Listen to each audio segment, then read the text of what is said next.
Assalamualaikum warahmatullahi wabarakatuh. Waalaikumsalam. Alhamdulillahirabbil alamin alladzi bi ni'mati tatimmu sholihat wa bi dzikri sulaha'i tatanazzalu rahmat wal barakat. Wassalatu wassalamu ala sayyidi sadat sayyidina maulana Muhammadin qutbil qadat wa ala alihi wa ashabihi ala anjumiz zahirat amma ba'du. Allahumma shalli ala ruhi sayyidina Muhammadin fil arwah wa ala jasadi fil ajsad wa ala qabri fil kubur wa ala alihi washabihi wasallim. Allahumma sholli ala sayyidina Muhammadin abdika wa nabiyyika wa rasulika nabil ummi wa ala alihi washabihi wasallim tasliman bi qadri azamati dzatik fi kulli waqtin wa hin. Allahumma sholli sholatan kamilah wa sallim salaman taman ala sayyidina Muhammadin alladzi dan halu bil uqad wa tanfariju bil kurab wa tuqda bil hawaij wa tunalu bir raghaib wa husnul khawatimi wa isasqal ghamam wajhil karim wa ala alihi washabi fi kulli lamhatin wa nafasin bi adadi kulli ma'lumillah. Allahumma sholli ala sayyidina Muhammadin sholatan taghfiru biha dzunub wa tuslihu bihal qulub wa tantaliqu bihal usub wa talinu bihas suhub wa ala alihi washabi man ilai mansub. Allahumma sholli ala sayyidina Muhammad ibni Abdillah al-qaim bi huquqillah adada ma fi ilmillah adaqat illa wa farrajaha Allah. Allahumma sholli ala sayyidina Muhammadin tibil qulub wa dawaiha wa afiyatil abdan wa shifaiha wa nuril absar wa diyaiha wa qutil arwah wa ghidaiha wa ala alihi washabihi wasallim. Allahumma sholli ala sayyidina Muhammadin wa ala ali sayyidina Muhammad madanil judi wal karam manba'il ilmi wal hilmi wal hikam wa barik wa sallim. Alhamdulillahirabbil alamin. Mari baca tahiyat bersama-sama. At-tahiyatul barakatus salawatu thayyibatu lillah. Ya ayyuhan nabi wa rahmatullahi wa barakatuh. Assalamu alayna wa ala ibadillahi sholihin. Asyhadu an la ilaha illallah wa asyhadu anna Muhammadar Rasulullah. Allahumma sholli ala sayyidina Muhammad wa ala ali sayyidina Muhammad kama shallaita ala sayyidina Ibrahim wa ala ali sayyidina Ibrahim wa barik ala sayyidina Muhammad wa ala ali sayyidina Muhammad kama barakta ala sayyidina Ibrahim wa ala ali sayyidina Ibrahim fil alamin innaka Hamidum Majid. Sebelum kita awali pengajian ini, kita baca Fatihah bersama-sama dengan mengharap mendapatkan ridho Allah dan syafaat Nabi Muhammad SAW. Ala hati niat wa ala kunyatin sholihah wa ala kulli mana wa salafus sholih wa ala kulli niyati jami mu'allif hadal kitab wa ala kulli niyati jami masyaykhina jami abaina wa ummatina bijai nabil mustafa wal mujtaba Muhammadin sallallahu alaihi wasallam. Amin. Bisri asraril Fatihah. Bismillahirrahmanirrahim. Alhamdulillahirabbil alamin arrahmanir rahim maliki yaumiddin. Iyyaka na'budu wa iyyaka nasta'in ihdinas siratal mustaqim siratal ladzina an'amta 'alaihim Amin. Bismillahirrahmanirrahim. Al-Fakir membacakan kitab Fawaidul Muhtarah yang berkenaan dengan adab tata cara supaya jasmani rohani kita sehat walafiat. Pertama, qala al-Habib Idrus bin Umar al-Habsi rahimallahu ta'ala wa nafa'ana bi barakati fid darin amin. Man khafa dararan minas summi aw ghairihi fi ta'amin falyaqra li ila fi Quraisy sab'an qabla al-akli fa innahu la yadurru. Barang siapa yang khawatir mendapatkan mudarat, mendapatkan doror, bahaya yang menyakiti dirinya, baik yang dia khawatirkan berupa bahayanya racun atau yang lain contohnya guna-guna ya, maka bacalah sebelum mengkonsumsi makanan yang kita beransumsi makanan itu mengandung racun, minuman itu mengandung guna-guna semisal. Maka bacakan makanan itu atau minuman itu sebelum kita konsumsi. Bacain dulu surat Quraisy, surat li'ila fi Quraisy 7 kali. Fa innahu la yadurru, insyaallah racun tersebut atau guna-guna tersebut tidak akan berdampak negatif kepada jasmani rohani kita. Mari baca surat Quraisy bersama-sama.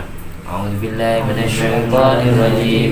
Bismillahirrahmanirrahim. Li'ilafi Quraisy ilafihim rihlatash shita'i wash-shayb falyabudu rabb hadzal bait alladzi at'amahum min ju'in wa amanahum min khauf. Jadi kalau khawatir bahaya atau ada makanan guna-guna, bacain itu berapa kali tadi? 7 kali. Oleh karena itu di dalam kitab Fathul Mu'in, kita habis makan, setelah doa makan, alhamdulillah alladzi at'amani hadzal ta'am wa razaqani min ghairi haulin minni wala quwwatin. Setelah baca doa setelah makan itu, baru sunatnya baca doa, baca surat Quraisy 1 kali. Setiap kita selesai makan di Fathul Mu'in itu sunat baca doa sesudah makan. Mari baca bersama-sama. Alhamdulillah. Alhamdulillah. Alladzi at'amani. Alladzi at'amani. Hadzal ta'am. Hadzal ta'am. Wa razaqanihi. Wa razaqanihi. Min ghairi haulin minni. Min ghairi haulin minni. Wala quwwatin. Wala quwwatin. Baru baca surat Quraisy 1 kali sehabis makan. Doa itu orang yang baca doa sesudah makan itu dapat melebur dosanya yang sudah lalu dan yang akan datang. Itu khasiatnya. Biar makanan dan minuman yang masuk ke perut kita berzikir penuh dengan cahaya Allah yang memenuhi jasmani rohani kita. Kalau makanannya sudah penuh dengan cahaya Allah, insya Allah mensehatkan, tidak gampang mendatangkan penyakit. Ya gitu. Wafil hadis, di dalam hadis disebutkan di dalam kitab Ihya Ulumuddin halaman 3, juz 3 halaman 84. Adzibu ta'amakum bidzikri wassolati wala tanamu alaihi fataqsuwa qulubukum. Adzibu ta'amakum bidzikri wassolati wala tanamu alaihi fataqsuwa qulubukum. Dalam hadis dituturkan, hancurkan makanan-makananmu, leburlah makanan-makananmu yang masuk ke dalam lambungmu, biar dicerna oleh pencernaanmu dengan mudah, dengan gampang, dan cepat jadi kotoran, dan cepat jadi kencing, air seni. Hancurkan makanan yang masuk ke dalam perutmu, hancurkan dengan cara berzikir kepada Allah dan melakukan sholat, meskipun hanya sholat sunat. Jadi habis makan segera zikir, segera sholat.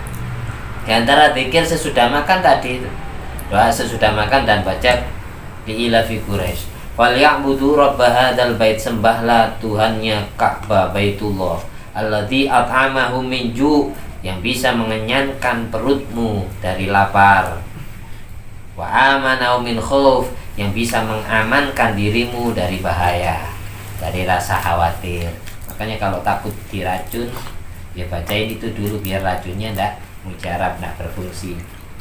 Biar makannya tidak mendatangkan penyakit, ya bacai li'ilafi Quraisy dulu biar malah jadi obat untuk jasmani rohani kita, tidak jadi penyakit. Orang yang sudah makan ndak pernah zikir itu ya ketika tua ya datang semua penyakit, kolesterol, kencing manis, asam urat dan lain sebagainya. Itu karena makanannya tidak dizikiri. Makanya pesannya Nabi, adzibu ta'amakum bidzikri wassolati, hancurkan makananmu dengan zikir dan sholat sunat. Wala tanamu alaih, jangan sampai kamu tidur sehabis makan langsung tidur, jangan sampai. Sebelum makanan itu kamu zikiri, kamu sholati. Jangan sampai kalian tidur sehabis makan. Karena apa? Orang yang habis makan langsung tidur, fataqsuwa qulubukum, maka hatinya menjadi atos, menjadi keras kepala, tidak bisa dinasihati, tidak bisa menerima ilmu. Wa aqallu dzalika, paling sedikitnya cara untuk melebur makanan. Ini ada 3 cara untuk melebur makanan biar makanan yang masuk ke perut kita menyehatkan jasmani rohani kita. Ayusolliya arba'a raka'atin. Sehabis makan lakukan sholat minimal 4 rakaat. Entah itu sholat fardu, entah itu sholat sunnah. Sholat sunnah duha 4 rakaat, 2 rakaat salam, 2 rakaat salam. Habis sarapan pagi, sholat duha 4 rakaat. Habis makan sore, jangan langsung sholat.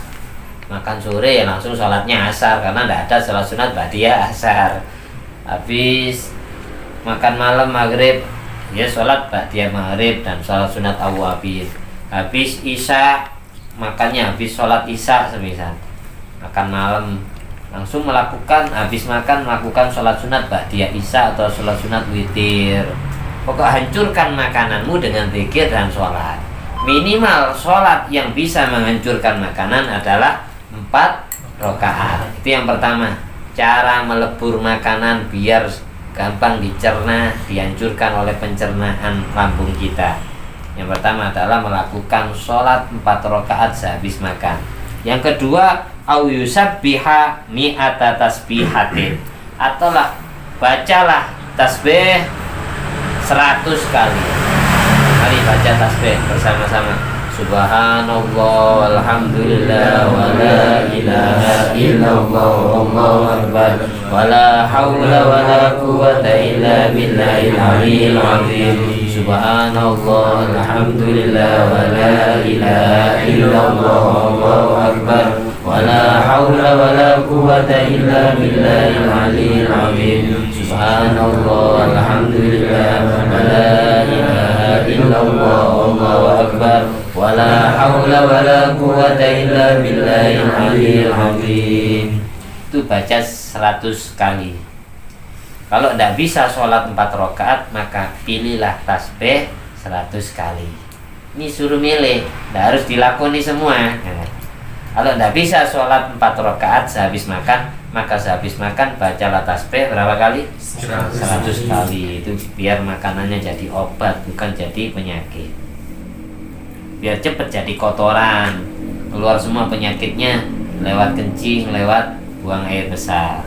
Yang ketiga cara yang paling terakhir, au yaqra'a juz'an minal Qur'an akiba aklihi, atau bacalah Al-Qur'an 1 juz. Bacalah Al-Qur'an minimal 1 juz sehabis makan. Makanya orang yang baca Quran ini cepat lapar, karena orang yang habis baca Quran itu langsung makanannya cepat ajur, cepat hancur, dilebur oleh pencernaan kita, cepat jadi kotoran. Sampai yang susah buang air besar, ya itu sudah baca Quran yang sering, minimal 1 juz makanan itu cepat hancur. Itu khasiatnya. Dalam riwayat lain, itu barusan disebutkan dalam kitab Ihya Ulumuddin. Dalam riwayat lain, hukian Sayyidina Imam Ahmad bin Muhammad Al-Habsyi Sahibu Syib radhiyallahu anhu annahu ya'kulu minat tamri ila ayyatawara qadamahu minan nawa thumma yusalliya bi'adadin nawa raka'atin. Disebutkan dalam kitab Manhajus Syawi dan kalamnya Habib Idrus Al-Habsyi, diriwayatkan bahwa Habib Ahmad bin Muhammad Shahibus Syib Al-Habsyi ini terkenal wali kutub di zamannya, Qutbul Ghaus di zamannya. Julukannya beliau Shahibus Syib, sunannya tanah Syib. Beliau itu kalau makan kurma sesuai hitungan biji kurma, beliau lakukan sholat sampai kedua telapak kakinya membengkak gara-gara kebanyakan sholat, gara-gara menginjak biji kurma. Setiap makan 1 kurma, 2 kurma, beliau hitung sesuai hitungan biji kurma yang masuk ke perut. Beliau lakukan sholat sesuai hitungannya. Yang dimakan kurmanya 10, sholat sunatnya 10 rakaat, 2 rakaat salam, 2 rakaat salam. Itu thariqah ulama salaf zaman dahulu. Makan itu tidak ngawur. Habis 1 pisang, sholatnya 1 rakaat. 2 pisang, sholatnya 2 rakaat. Kayak gitu. Jadi saking hati, makanya jadi ulama besar, karena makanan yang masuk ke perut beliau jadi makanan menyehatkan. Ketika jadi sperma kemudian jadi anak-anaknya soleh, anaknya mewarisi ilmu beliau. Hati-hati beliau nak ngawur orang-orang dulu kalau makan itu. Disebutkan dalam keterangan kitab Al-Mukhtar min Kalamil Akhyar 144. Min kalami Bishr Al-Hafi, termasuk di antara kalamnya Imam Bishr Al-Hafi. Imam Bishr Al-Hafi ini, Al-Hafi itu julukan beliau. Al-Hafi kalau kita terjemah orang yang tidak pernah pakai sandal, orang yang jalannya selalu ngosot tanpa alas kaki. Beliau itu kemana-mana itu tidak pernah pakai alas kaki, karena pingin kulitnya nempel ke bumi yang diinjak oleh para nabi, para wali Allah. Ya gitu. Jadi ulama-ulama yang ngedan itu kelakuan musafir perjalanan tidak pernah pakai sandal, ya niru torikonya, ikut torikonya Imam Bishr Al-Hafi rahimahullah ta'ala. Qaddasawsir wa nafa'ana bi barakati fid darain amin. Al-Fatihah. Bismillahirrahmanirrahim. Alhamdulillahirabbil alamin arrahmanir rahim maliki yaumiddin. Iyyaka na'budu wa iyyaka nasta'in ihdinas siratal mustaqim siratal ladzina an'amta 'alaihim ghairil maghdubi 'alaihim waladdallin. Amin. Masih membahas tentang hal-hal yang dapat menyehatkan jasmani rohani kita. Karena jasmani ini dan rohani ini ciptaan Allah, perlu kita jaga. Caranya jaga harus tanya dan meniru para ulama-ulama salaf kita. Di antaranya adalah maqala Imam Bishr Al-Hafi, Al-ju' yusaffil fu'ad wa yurisul ilmat daqiq. Orang lapar itu dapat membeningkan hati nurani dan dapat mewarisi ilmu yang lembut, ilmu laduni. Orang kalau sudah perutnya lapar itu hatinya jernih, gampang mencerna ilmu pengetahuan. Selembut apapun ilmu itu selalu dicerna dengan baik. Dinasihati mau kalau orang lapar, tapi kalau orang itu kenyang perutnya itu tidak masuk nasihat. Karena kenyang itu yang jelas hatinya keras kepala. Oleh karena itu dulu bangsa Quraisy ketika mereka diajak masuk Islam oleh Nabi Muhammad SAW, sudah ketul akal pikiran mereka, dinasihati nak mau dengan cara apa saja nak mau. Akhirnya Nabi berdoa, Allahumma ja'alhum bisab'in kasab'i Yusuf. Ya Allah, jadikanlah orang kafir Quraisy tertimpa wabah, tertimpa musibah, kelaipan, krisis moneter, kelaparan selama 7 tahun sebagaimana yang telah engkau berikan kepada umatnya Nabi Yusuf alaihissalam di Mesir. Dulu ketika umatnya Nabi Yusuf tidak mau diajak beriman kepada Allah, akhirnya Nabi Yusuf berdoa agar kaumnya diberi krisis moneter, kelaparan panjang selama 7 tahun. Demikian pula dialami oleh baginda Nabi Muhammad SAW. Nabi berdoa kepada Allah agar orang kafir Quraisy itu selama 7 tahun tidak dihujani. Akhirnya kalau sudah 7 tahun tidak dihujani, buminya gersang, buminya atos, keras, tidak subur. Ketika buminya tidak subur, tidak bisa menumbuhkan kurma, buah anggur, dan seluruh tanaman-tanaman di seluruh buminya. Kelaparan 7 tahun. Kafir Quraisy pernah kayak gitu. Tujuannya apa? Kalau sudah perutnya lapar, mereka lunak, hatinya diajak masuk Islam, mau. Itu tujuannya. Akhirnya Nabi berdoa kepada Allah agar bangsa Quraisy ditakdir mendapatkan krisis moneter selama 7 tahun. Terbukti selama 7 tahun tidak dihujani oleh Allah. Akhirnya kelaparan, kering, sangat kering. Ketika sudah sangat kelaparan selama 7 tahun, Abu Sufyan bin Harb, pada waktu itu beliau masih belum masuk Islam, datang menemui Rasulullah SAW. Wahai Muhammad, katanya engkau diutus oleh Tuhanmu menjadi rahmatan lil alamin, kasih sayang untuk alam semesta. Kenapa engkau kok sampai raja tega melihat rakyatmu, melihat umatmu sengsara, mati, banyak yang mati kelaparan, kok kamu diam aja? Berdoalah kepada Tuhanmu, mintakan hujan agar turun ke bumi Mekah lagi. Hanya Nabi berdoa, dihujani sampai 7 hari, tidak berhenti hujannya. Kelebihan hujan, overdosis, akhirnya banjir menimpa. Karena apa kok ditakdir? Karena Nabi tahu kalau dihujani sebagaimana hujan umumnya, lumrahnya, kaprahnya, mereka tidak akan beriman. Hanya dikasih hujan yang overdosis, 7 hari tidak berhenti hujannya, banjir menimpa kafir Quraisy Mekah. Sesudah itu mereka, diantara mereka baru sadar hatinya, banyak yang masuk Islam, kemudian masih banyak pula yang tidak masuk Islam. Hanya Nabi diperintah hijrah dari Mekah ke Madinah. Jadi sebelum hijrah dari Mekah ke Madinah, sempat orang kafir Quraisy Mekah itu tidak hujan 7 tahun, kelaparan 7 tahun.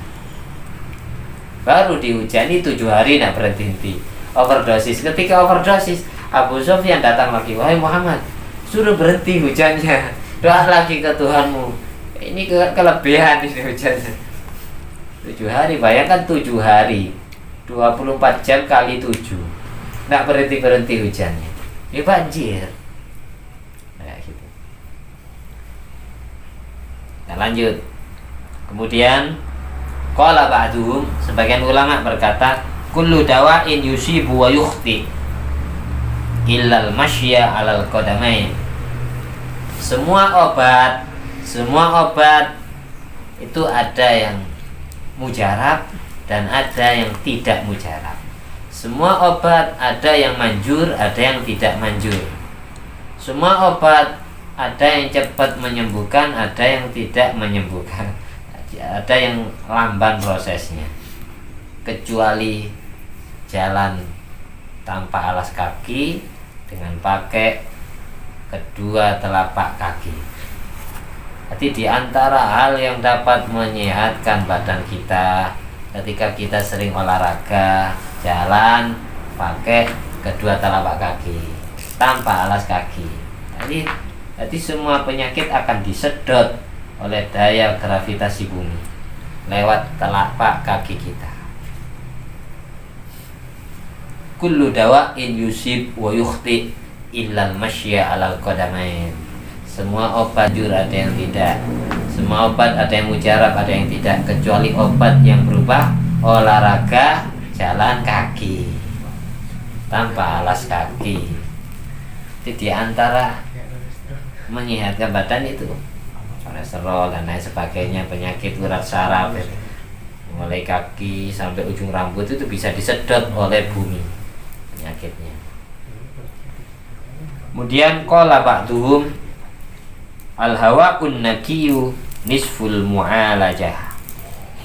Udara yang segar, udara yang jernih, udara yang bening, udara yang sejuk itu tidak merupakan separuh pengobatan.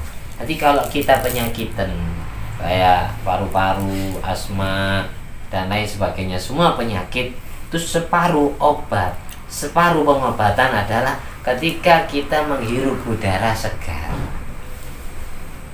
Kita hirup udara segar di pagi hari itu, ketika cahaya matahari baru terbit, kita keluar, disedot udaranya.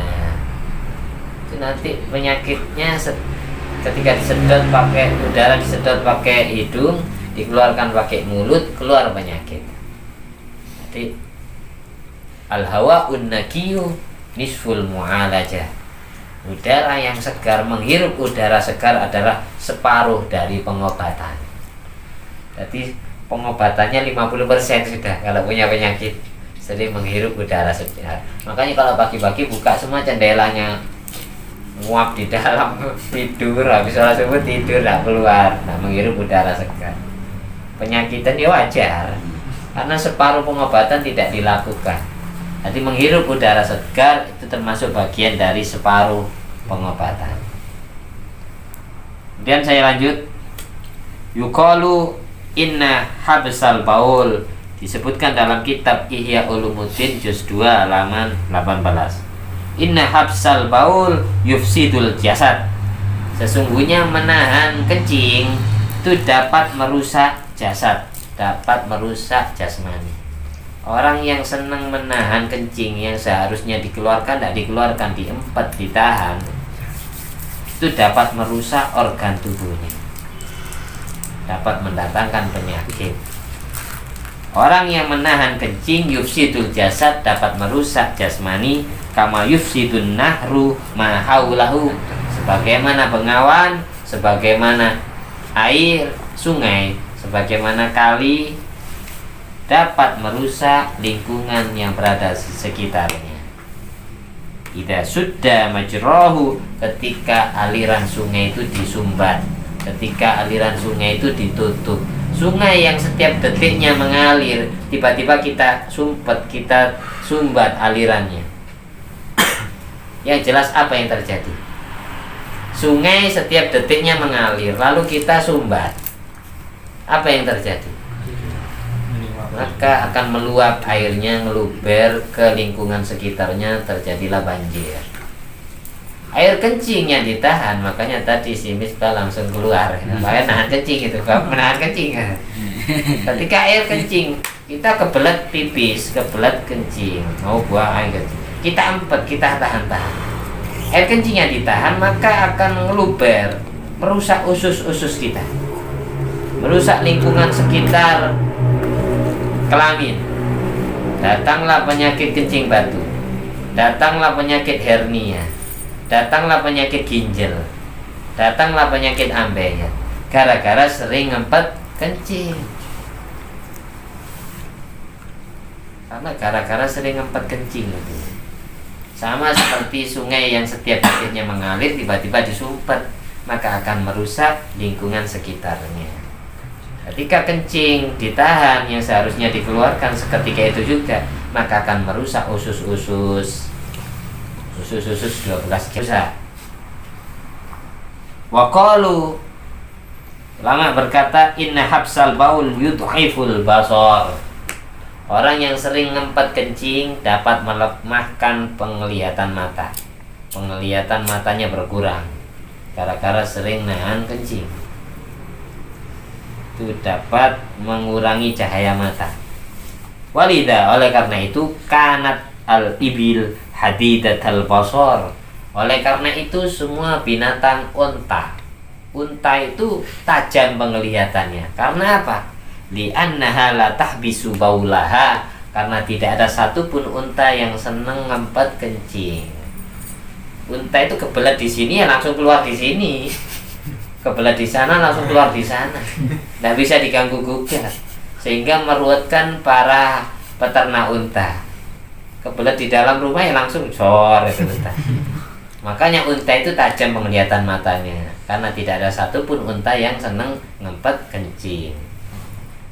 Fayambaghi, oleh karena itu, alla yahbisal insan baulahu. Oleh karena itu alangkah baiknya setiap manusia tidak demen ngempet air kencingnya. Ketika waktunya ingin keluar ya segera dikeluarkan.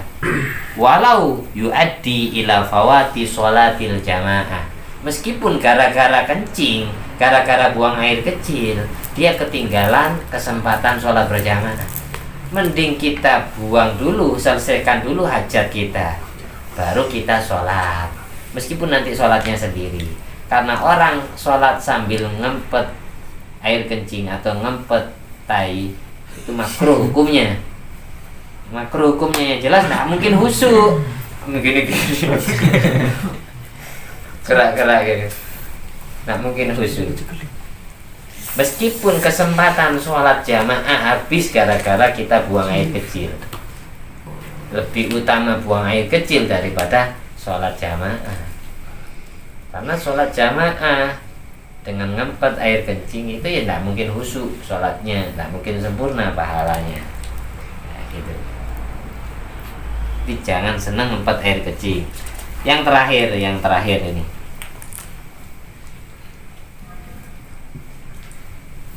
Yuqalu, dikatakan, kalamul Habib Ahmad bin Sumaid, Shahifah 248. Yuqalu fi ma'il barid, air dingin, air adem. Orang yang mengkonsumsi air dingin, yaitu yang berbentuk es batu atau ngambilnya di kulkas atau yang beli di luar, nanti air dingin. Atau dinginnya bukan karena didinginkan oleh kulkas, tapi karena memang hawa cuacanya dingin. Jadi kita minum air dingin, itu khasiatnya apa? Yahzimut ta'am. Air dingin itu dapat melebur makanan, menghancurkan makanan. Wayak tulududah, dan dapat membunuh kermi. Ngerti kermi? Dapat membunuh cacing-cacing yang berada di lambung kita, yang berada di usus-usus kita. Wa yukhrijul hamda min somimil qalbi, dapat mengeluarkan pujian dari mulutnya, ditarik dari lubuk hati sedalam-dalamnya. Orang apalagi ketika buka puasa itu ngelak-ngelak haus-hausnya, dahaga-dahaganya, tiba-tiba kita langsung minum air es, air dingin. Itu subhanallah, syukurnya kepada Allah. Alhamdulillah. Orang yang minum air dingin itu dapat mengeluarkan pujian kepada Allah dari lubuk dalam hati yang sedalam-dalam. Beda dengan minum air panas atau air hangat. Itu. Jadi air ma'ul barid, air dingin itu dapat menghancurkan makanan dan dapat apa tadi? Membunuh cacing-cacing perut, bukan cacing-cacing tanah, bukan. Makanan yang lama tidak dikeluarkan dalam perut itu akan diciptakan jadi cacing oleh Allah, dijadikan cacing. Dan dapat mengeluarkan pujian kepada Allah dari somimil qalbi, lubuk hati yang sedalam-dalamnya.